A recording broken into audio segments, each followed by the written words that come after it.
मेरी मामी बहुत खूबसूरत और नौजवान थी। वह घर में अकेली रहती थी और मुझे अपने पास बुला लेती और अपनी तन्हाई मिटाती थी। मैं भी खुश होकर मामी के पास चला जाता और उसके साथ कुछ हसीन लम्हे बिताता। एक दिन मामी ने मुझे अपने घर बुलाया। मैं भी खुश होकर मामी के घर चला गया। मैं जैसे ही मामी के घर पहुंचा तो मामी वॉशरूम से नहाकर बाहर आ रही थी। जैसे ही मैंने मामी को देखा तो मेरे होश ही उड़ गए। मामी ने मुझे अपना वो दिखाकर, मेरी मामी बहुत ज्यादा खूबसूरत थी। वह लगती ही नहीं थी कि वह एक शादीशुदा औरत है। उस वक्त मैं अपने मामू के घर रहने आया था क्योंकि मम्मी पापा दोनों बाहर देश जा रहे थे। पहले जब छोटे मामू पापा को मुबारकबाद देने आए तो उन्होंने पापा से जाते हुए कहा कि रोहन को हमारे घर छोड़ जाए। पापा ने उन्हें काफी मना किया कि अब रोहन बड़ा हो गया है और अपना ख्याल रख सकता है, लेकिन वह नहीं माने। उन्होंने पापा को राजी कर लिया और मेरी ख्वाहिश पूरी हो गई।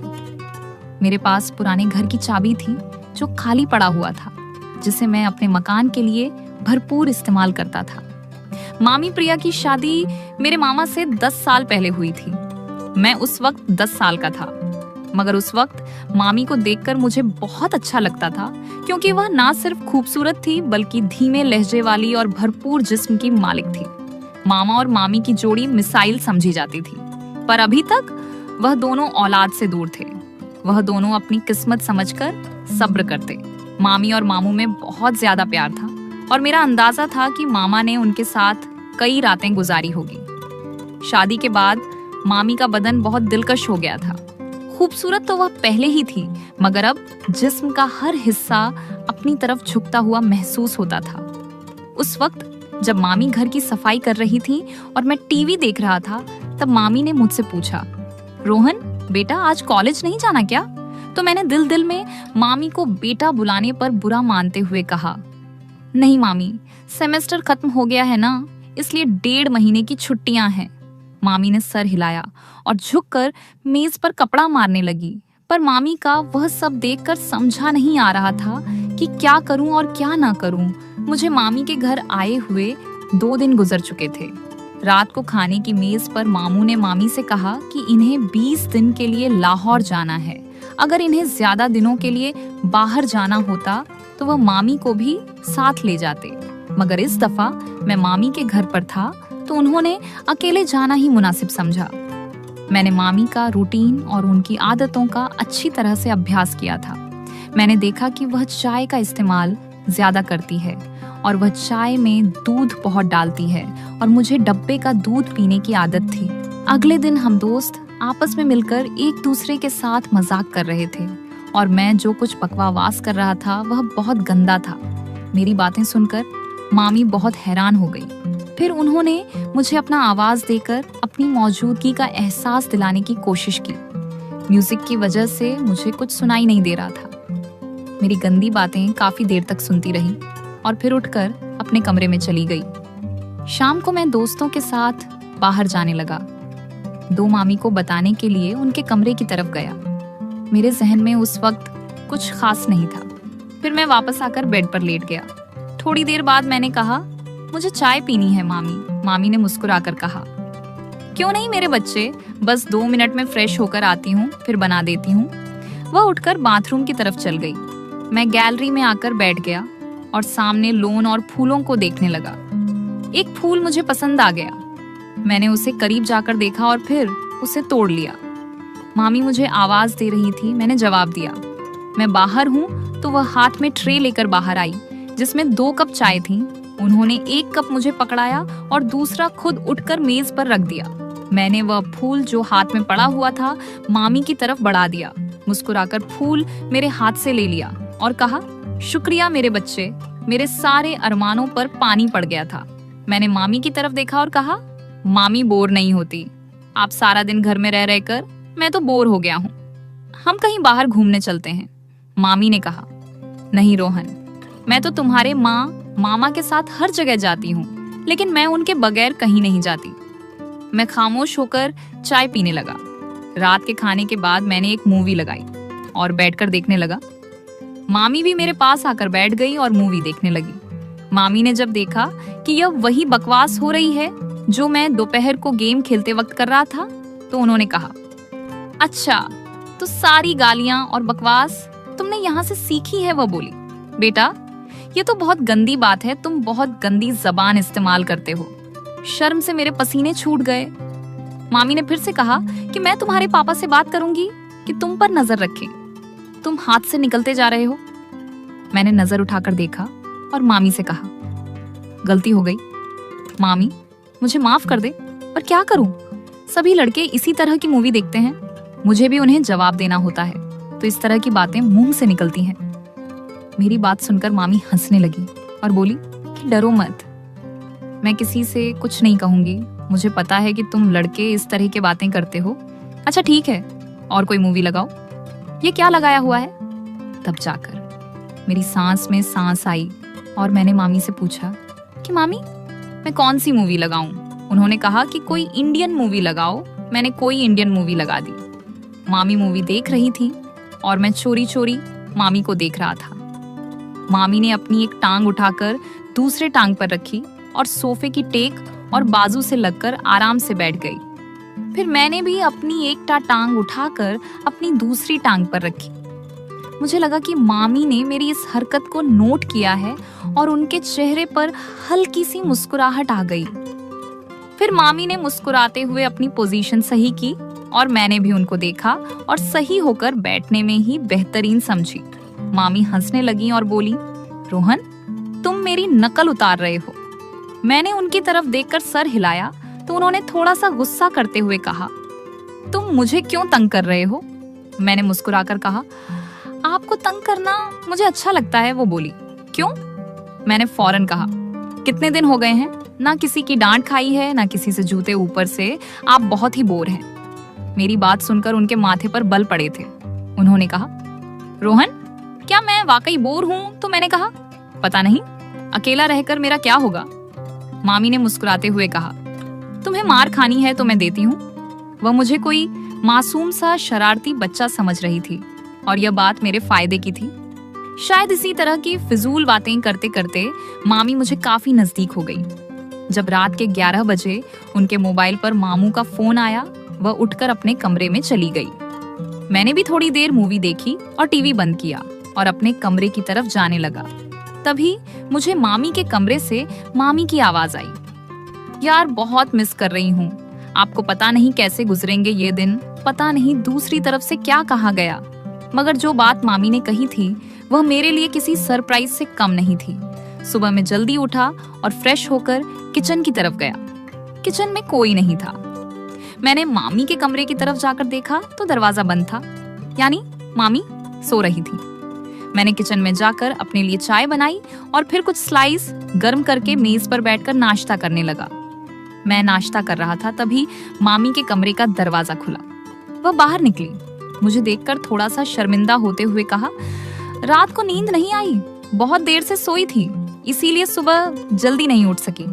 मैंने मुस्कुराकर कहा, कोई बात नहीं, आपको नाश्ता करना है, चलो आज आपका नाश्ता मैं बना देता हूँ।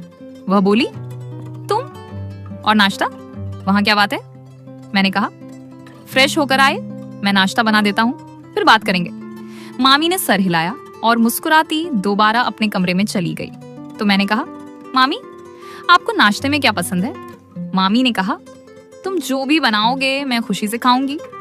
मैंने दोबारा सर झुकाया और कहा, जैसे आपकी मर्जी, और मुड़कर किचन की तरफ गया।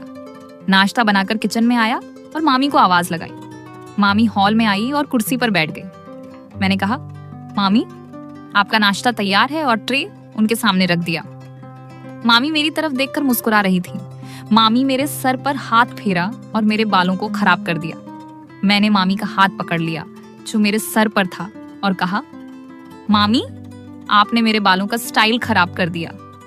मामी ने प्यार से मेरे गाल पर एक हल्का सा थप्पड़ लगाया और कहा, कुछ खराब नहीं हुआ, आराम से बैठो और नाश्ता करो। मामी ने नाश्ता किया और कहा कि रोहन तुम्हारा बहुत शुक्रिया, चलो हम दोनों पक्की दोस्ती करते हैं। आज बहुत दिनों के बाद में इस तरह हंसी हूँ और इतना अच्छा नाश्ता किया है। मैंने मुंह बनाकर कहा, तो क्या हुआ मामी, क्या मैं आपका दोस्त नहीं हूँ? मामी ने मेरे गाल पर चुटकी काटी और कहा, दोस्तों हो पर कच्चे वाले आज पक्की वाली दोस्ती करते हैं। मैंने अपने गाल मलक कर कहा, यार आप आंटियों की तो यह बहुत गंदी आदत होती है, गाल ही लाल कर देती है। मामी मुस्कुराने लगी और दोनों हाथों को मेरे कानों की तरफ बढ़ाया तो मैं भागने लगाया। मामी हंसते हुए मेरे पीछे भागने लगी और कहा, रुक, तुम्हें मार लगाती हूँ। मैं रुक गया और अपनी कमर पर हाथ रखकर सांस लेते हुए कहा, ठीक है। फिर वह सामने पड़ी हुई कुर्सी पर बैठ गई। मैं उनके पास गया और कहा, क्या हुआ? मामी एकदम खड़ी हो गई और मेरे दोनों कानों पर चुटकी काट ली और हंसने लगी। मैंने रोने वाली शक्ल बनाते हुए कहा, आपसे तो कोई प्यार की उम्मीद ही नहीं है, आप बहुत बेहर हो।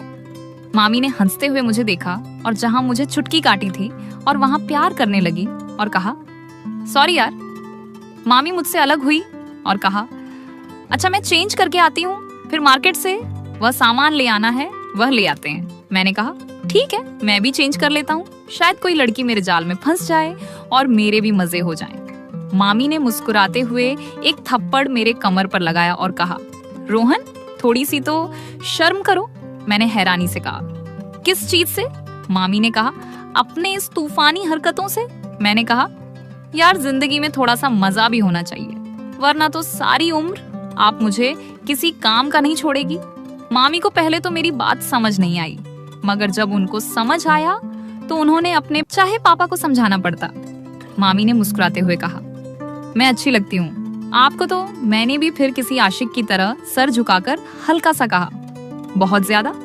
मामी ने कहा, तू बाज नहीं आएगा। मामी ने कहा, रोहन दूध ले आओ, खत्म हो गया है। मैंने सर हिलाया और मार्केट की तरफ चला गया। वापस आकर दूध के बर्तन को फ्रीजर में रखा और मामी को बताने उनके कमरे में गया। पर सामने जो मंजर था वह पागल कर देने के लिए काफी था। मामी शायद नहाकर निकली थी और यह वक्त मुझ पर कहर बरसा रहा था और मेरी हालत ऐसी हो गई थी, टांगों में जान ही ना रही। मैं पलटने वाला था कि मामी ने आवाज देकर पूछा, ले आए हो? दूध मेरे हलक से तो जैसे आवाज ही नहीं निकल रही थी। मैंने सर हिलाया तो मामी आहिस्ता आहिस्ता कदमों से चलती हुई मेरी तरफ आई और मेरे चेहरे के नीचे हाथ रखकर कहा, क्या हुआ रोहन? मैंने चेहरा ऊपर उठाया और उनकी आंखों में देखते हुए कहा, कुछ नहीं। मामी ने मेरी आंखों में देखा और कहा, रोहन सच सच बताओ, मेरा इस तरह तुम्हारे सामने आना अच्छा है क्या? मैंने सर हिलाया और दोबारा सर झुकाकर कहा, अगर आपको लग रहा है कि मैं आपकी तरफ अट्रैक्ट हो रहा हूँ तो आप गलत हैं मामी। आपका जिस्म आपकी मोहब्बत के इजहार का जरिया है, लेकिन यही सब कुछ ठीक नहीं है। मामी ने एक लंबा सांस लिया और मुझे इस तरह देखा जैसा मैं दीवाना हूँ। मैंने दोबारा सर उठाया और कहा, पर मैं यह भी नहीं चाहता कि आप थोड़ी देर के लिए मुझे अपनाएं और फिर जिंदगी भर के लिए मुझे अपने दीदार से महरूम कर दें। मामी के लिए बहुत निर्णय था। फिर वह एक तरफ बेड पर बैठ गई और कहा, मेरे पास आओ और यहाँ बैठो। मैं आराम से चलता हुआ उनके पास बैठ गया। उन्होंने मेरा हाथ पकड़कर अपने दूसरे हाथ पर रखा और कहा, रोहन जो मिल जाए उस पर शुक्र करना चाहिए। मामी के जहन में क्या चल रहा था और उस वक्त वहां से मैदान जंग छोड़कर भाग जाने वाली बात थी। मैं सुकून से कमरे में वापस आ गया। तभी मुझे लगा कि मामी अंदर रो रही है। उनकी सिसक की आवाज बाहर तक आ रही थी। मैं दरवाजे के पास गया और कहा कि आप ठीक हैं? अंदर से कोई जवाब नहीं आया, बस सिसकने की आवाज बंद हो गई। मैंने फिर पूछा, मामी क्या बात है, आप क्यों रो रही हैं? अंदर से आवाज आई, रोहन मैं थोड़ी देर के लिए अकेली रहना चाहती हूँ, प्लीज अपने रूम में चले जाओ। मैंने कहा, ठीक है, आप ठीक तो है ना? मामी ने कहा, मैं ठीक हूँ। मुझे कुछ समझ नहीं आ रहा था कि आगे क्या करना है। मैं जल्दी से वापस आ गया। फिर कुछ देर बाद मामी भी फ्रेश होकर बाहर आई और मुझसे माफी मांगने लगी। उस दिन के बाद से मैंने मामी का बहुत ज्यादा ख्याल रखना शुरू कर दिया, क्योंकि वह बहुत ज्यादा तन्हाई का शिकार हो गई थी और मुझसे प्यार करने लगी थी। मैंने फोन करके मामू को वापस बुला लिया। मामी जवान और खूबसूरत औरत थी, इसलिए वह अपनी तन्हाई को मिटाने के लिए बहुत ज्यादा तरस गई थी। लेकिन यह शुक्र है कि हम दोनों में इस तरह का कोई भी ताल्लुक कायम नहीं हुआ। कुछ दिन मैंने मजीद मामी के घर गुजार दिए और फिर मेरे मम्मी पापा घर वापस आ गए और मैं अपने घर वापस चला गया। मेरा सभी लोगों का यही कहना है कि हमेशा घर में किसी के सहारे अपनी बहन या बीवी को अकेले छोड़कर ना जाएं, क्योंकि शैतान कभी भी इंसान को बहका सकता है और शैतान के बहकावे में आकर यह गलती इंसान कर बैठता है। लिहाजा यह काम करने से पहले 1000 बार सोचे, क्योंकि आप लोगों के घर टूट सकते हैं। मर्दों को गुजारिश है कि वह अपनी बहन या बीवी को किसी के भरोसे के छोड़कर ना जाए। तो दोस्तों, अगर आपको यह कहानी पसंद आती है तो वीडियो को लाइक करें और स्टोरी कॉर्नर चैनल को सब्सक्राइब करें और बेल आइकन पे क्लिक करके इसे ऑन एल पर सेट करें, ताकि आपको नए वीडियो की सूचना तुरंत मिल जाएगी। धन्यवाद।